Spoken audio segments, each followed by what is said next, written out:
This is FYI News 13, brought to you by SSPTV and the Hazleton Standard Speaker. For your information, a local emergency responder recently attended a statewide conference on Ebola. He'll tell us what was discussed. That and more next.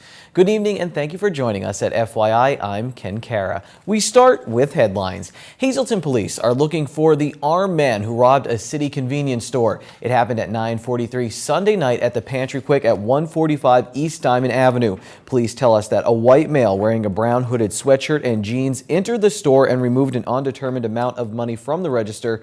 The suspect was armed with a firearm and threatened the clerk. There was no injuries reported. Anyone with any information on the incident is asked to call Hazleton City Police. Hazleton police responded to multiple disturbances over the weekend at the Empire Hookah Lounge at 41 East Broad Street. According to police, a car drove east past the bar around 4:30 Sunday morning, and someone in the rear of the vehicle fired approximately 5 gunshots at the security staff who were standing in front of the business, missing one member of the staff by about a foot. One gunshot struck the front window of the business but did not hit anyone inside. Another shot went into the apartment building at 45 East Broad Street. No one was injured. The vehicle is described as a blue 4-door Honda Civic, possibly a 2001 model, with a silver front bumper, silver wheels, and tinted windows. Again, anyone with information is asked to call Hazleton Police. State police in Hazleton have identified the body found in a wooded area over the weekend. Trooper Andrew Petros tells FYI that the deceased is 62-year-old David Raymond Goldsworthy of Hazleton. Goldsworthy was reported missing back on September 11th. The deceased was discovered in a wooded area north of North Vine Street in Hazel Township. Trooper Petros told us that this was a natural death. Who would take a coin machine from inside a laundromat? That's a question West Hazleton police are trying to answer. It happened sometime between noon and 10 p.m. last Thursday at Laundertown at 425 North Broad Street in the borough. Anyone with information on this theft is asked to call West Hazleton Police at 570-455-3733.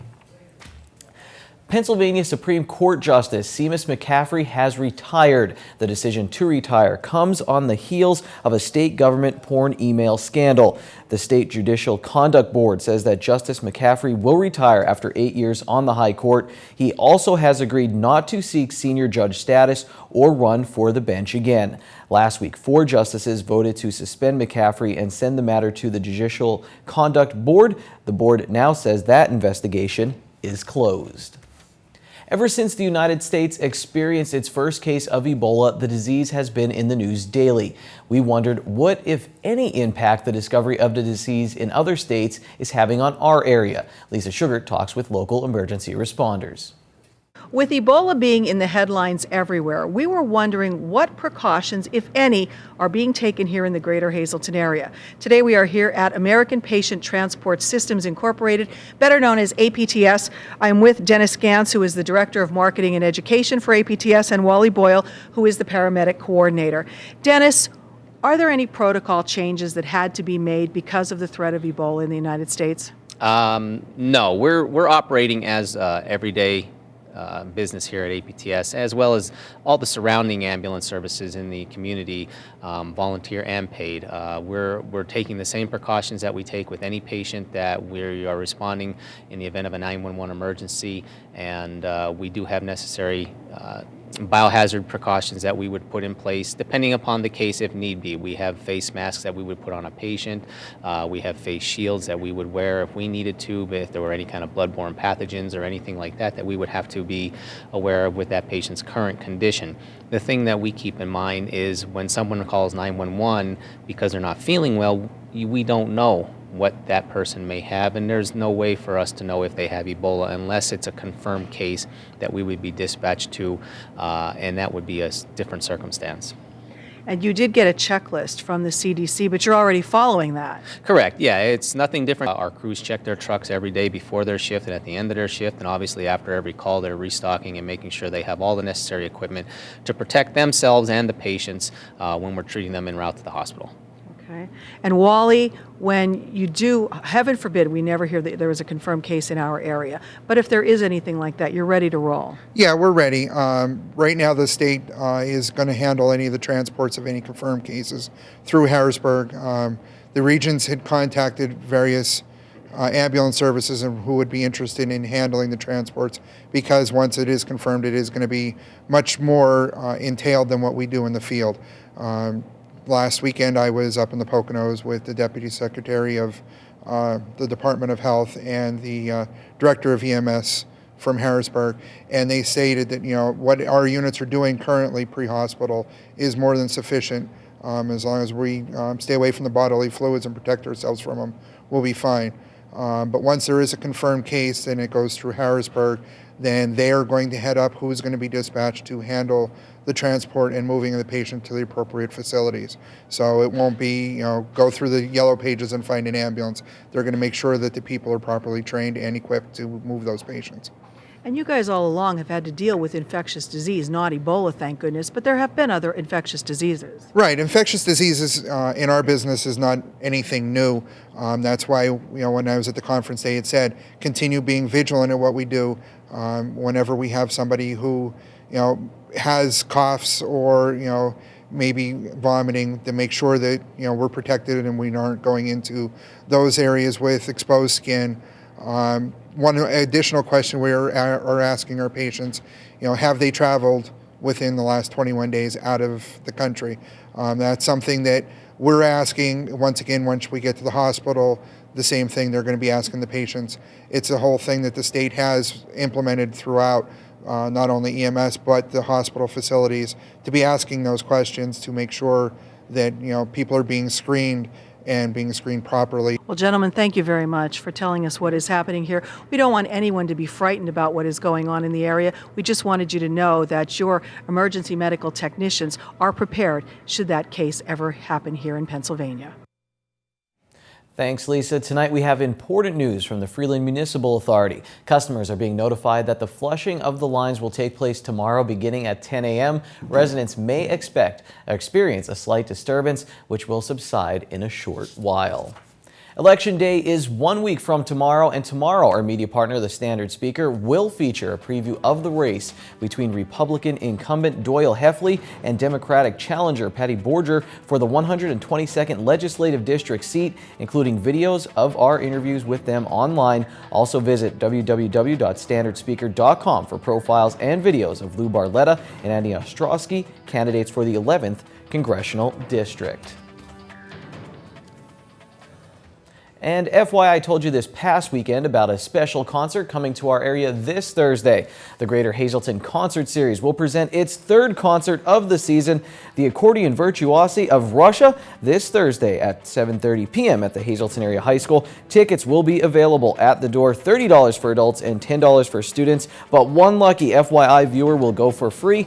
We're giving away a pair of tickets, and all you have to do is call 570-455-7267, extension 108. Leave us your name and phone number, and we will draw one lucky winner at random. So good luck there. Coming up on FYI, we have your local forecast after this break. And in sports, it's the high school football rewind. We've got Monoy area highlights and the Week 9 Coal Scale.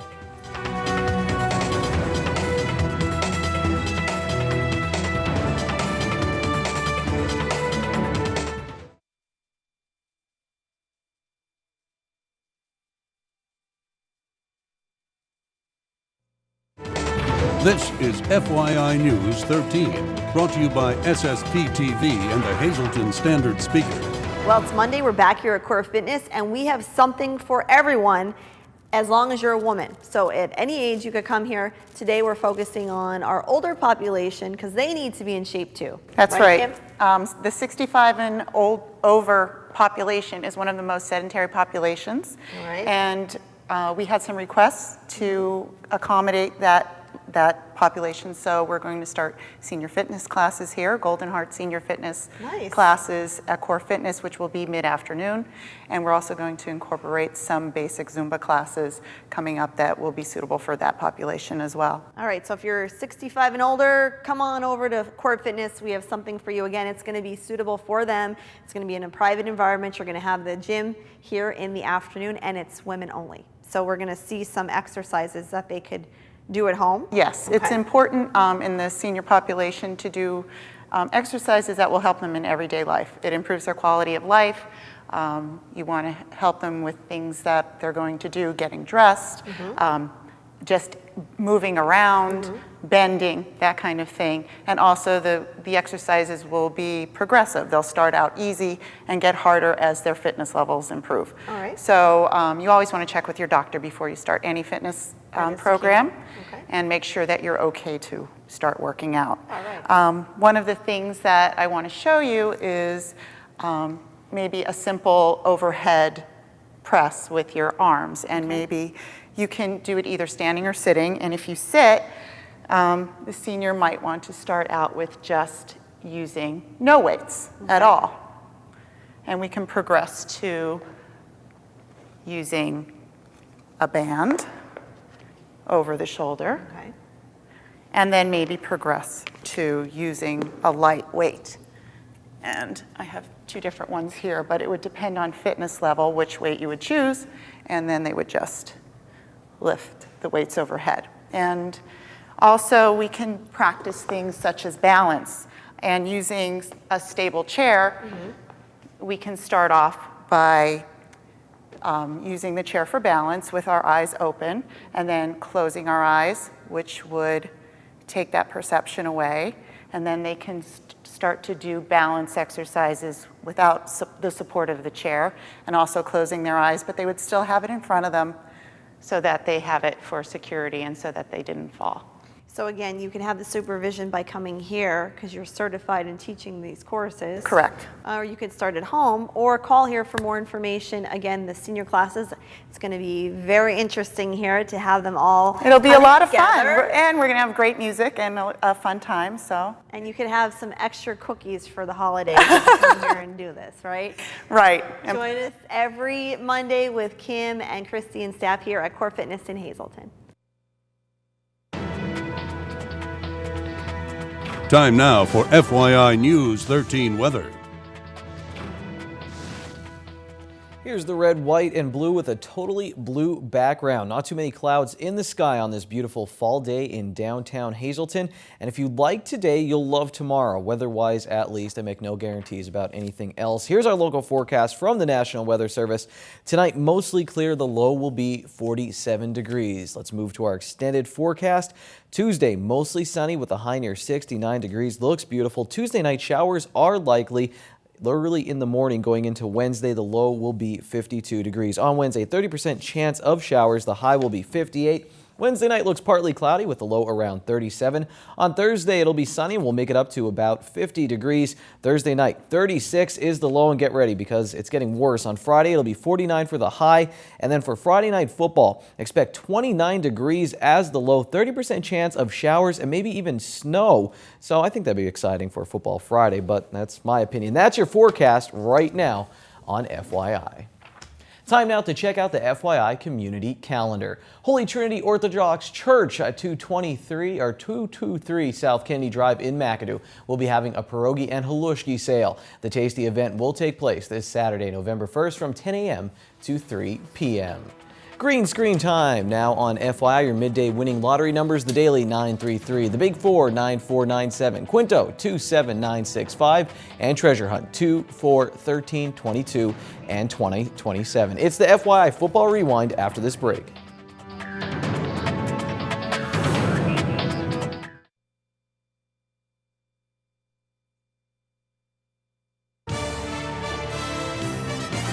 This is FYI News 13 Sports. In a moment, the penultimate high school football Cole Scale for 2014. But first, let's jump on the FYI High School Football Rewind and take a look back to Mono Area's 28-0 win over Columbia Montour Votech on Friday as the Golden Bears keep reaching for the postseason. We start our highlights on the sideline. Monoy Area wins the highly coveted Ken Cara Best Helmet Award. I'm a sucker for a simple helmet with numbers. I am a Penn State fan, but this kind of mixes that with Notre Dame's Golden Domes. Oh yeah, the game. Helmet number 8, Matt Yadsena, picks the pass off right here, and the Golden Bears are in business, but it was a sloppy first quarter. Gregory Patrick strips the ball here, and King Savon pounces on it, and all of a sudden, the Rams are happy again. Toss play to the left, and John Binder has a head of steam, but helmet number 5, Matthew Lewandowski, puts a lid on this play before it gets too out of control. It's a good thing he did because the Bears D would force a turnover on downs. Yesena comes in from the secondary to make the play here. Monoy area quarterback Mason Ryan runs through someone and a defender just gets a hand on his feet to trip him up. First down, Golden Bears. Then disaster strikes again for Monoy area. The ball is knocked loose on the 2-yard line and Trent Longenberger picks it up for the Rams. This game is like the big pirate ship ride at Knoebels, back and forth, back and forth. Monoy's D, they would stay strong and force a punt. Momentum now back with Monoy, and there's a lot going on this play. 2 men are in the backfield with Ryan. He fakes the toss and then hands off to helmet number 3, Lenny Dulski, and he is in cruise control. This is a 78-yard touchdown and the first score of the game. The fans want an encore from Dulski, and they get one on the 2-point conversion. Ryan rolls out, and he's under pressure, but slots it in to Dulski. 8-0 Bears. The Rams are threatening, but helmet number 39, Liam Mansell, the linebacker, makes the play here. Then imagine 2 Bears coming straight at you. It's scary, play dead or something. Helmet number 77, Jeremy Markowitz, and helmet number 65, Chris Caravella get the sack, and Monoy would get the ball back. On the next drive, this play is stopped dead, and that's sad, Golden Bear fans. Wait a minute, the videographer just did a terrible job of following the play, and Ryan is gone, and Monoy area, they roll to a big win. Videographer was me, so don't worry, I wasn't picking on an intern or anything like that. Well, with the win, the Golden Bears stay alive for the District 11 Single A playoffs and the Eastern Conference playoffs. Now let's head to the mines. It's time for the coal scale. And we start with the Week 9 lignite grade. And usually I say these teams are looking for a spark, but Hazelton area has had a spark. Their offense has been looking good lately, and they had a lead on the road against a good Daniel Boone team, but the home team came back in a big way for the victory. The Cougars had over 400 yards of offense in this game. The Blue Devils from Shenandoah Valley, they're still looking for their first win of the season. They'll try for it against rival Monoy area in the last game of the season this Friday, and we'll get to Marion in a moment. Monoy area, they leap Tamaqua in our bituminous grade. The final game of the season for the Blue Raiders against Marion is going to be huge for Tamaqua and their postseason chances. And the same can be said for Monoy area, who has a chance to end their season with 2 straight wins and can get to an overall 500 record. The men of Marion remain in the anthracite grade as they got the job done against Shenandoah Valley on Friday. And your 2014 Anthracite League champions, the North Schuylkill Spartans, remain on top of the coal pile.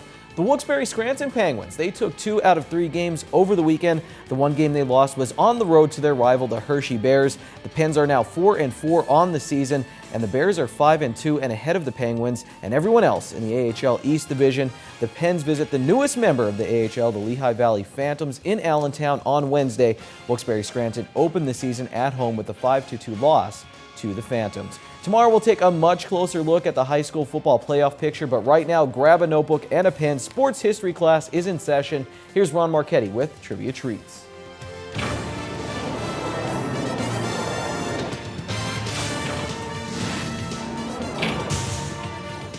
The San Francisco Giants won last night to take a 3-2 lead in the World Series. Travel day today. Game 6 will be tomorrow night in Kansas City. Hi, everybody. On this October 27th, the Red Sox erased the curse of the Bambino on this day, exactly 10 years ago in 2004. That's right, the Boston Red Sox won their first World Championship since 1918 with a sweep of the Cardinals. Game 4 resulted in a 3-0 victory at Busch Stadium in St. Louis. The final out came when Edgar Renteria hit a comebacker to Kevin Folk, who flipped to first baseman Dun Mankiewicz. Mankiewicz, however, kept the ball. Can't blame him for that. Mother of God, I would have done the same thing. But this triggered a controversy. In 2006, 2 years later, Mankiewicz finally agreed to give a possession of the ball to the Baseball Hall of Fame. That was in 2006. 6 years later, in 2012, Pablo Sandoval of the Giants clobbered 3 home runs during an 8-3 victory over the Detroit Tigers in Game 1 of the World Series at A&T Park in San Francisco. 7 years ago, Tom Brady threw 6 touchdown passes to lead the New England Patriots to a 49-28 demolition of the Miami Dolphins. The win was New England's 7th during their 16-0 regular season. Incidentally, Brady threw 5 touchdown passes yesterday.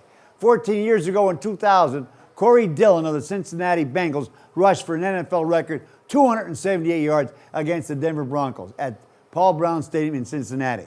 50 years ago yesterday, in 1964, at Kezar Stadium in San Francisco, playing the 49ers, Minnesota Vikings defensive end Jim Marshall picked up a fumble and ran 66 yards the wrong way toward his own end zone. Believing he had scored a touchdown, Marshall threw the ball out of the end zone in celebration, resulting in his safety.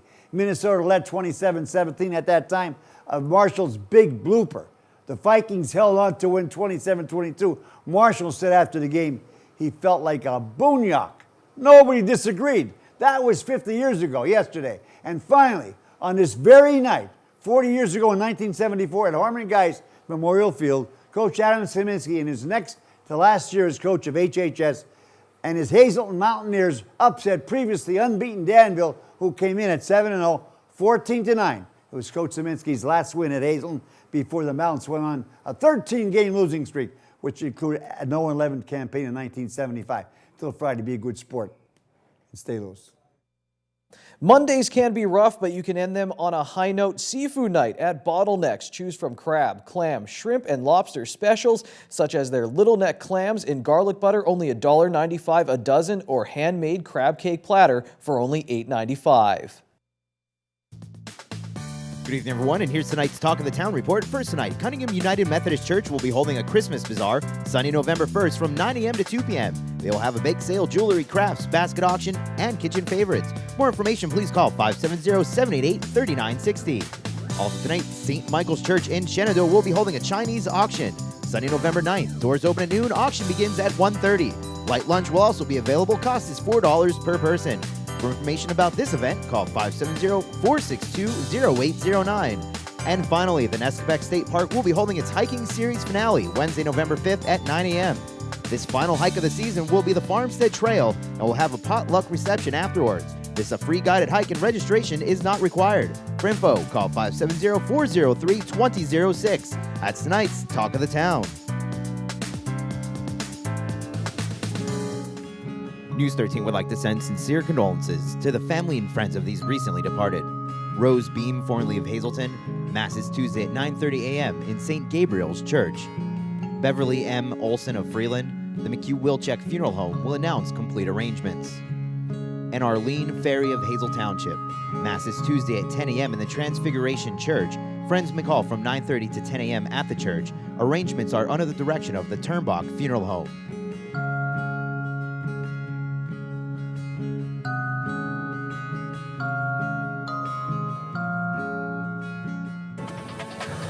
Attention pay-per-view subscribers, if you see your name right now on News 13, you'll have 13 minutes to call in and win a free movie from Service Electric Cablevision. Our winner tonight is Taffy Stauffer of Ringtown. Taffy, if you're watching, give us a call right now, 570-455-7267, extension 104. Thanks for watching FYI on this Monday. We'll be back again on Tuesday. Until then, you can get breaking news at facebook.com/FYI News 13 and also at standardspeaker.com. Dave Seaman will be joining us again this week for Dave Day, and I'm sure we'll be talking about the Penn State-Ohio State game and much, much more. Until tomorrow, take it easy, everyone.